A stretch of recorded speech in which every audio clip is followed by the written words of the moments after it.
आपने ककरी गाना सुना है? ना, नेवर नेवर।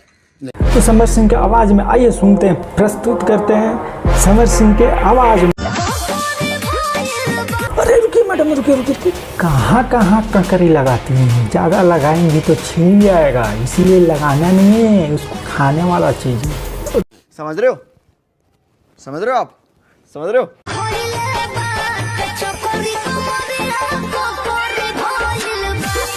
पर मैडम रुक जी, वैसे नहीं मारना है, वैसे मारिएगा तो एकदम मतलब टूट फूट जाएगा, हो जाएगा, फिर दिक्कत हो जाएगा।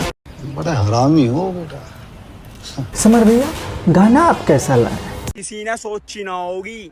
सावधान रहिए समर भैया, नहीं तो दुर्घटना आपके साथ घट जाएगा। ऐसे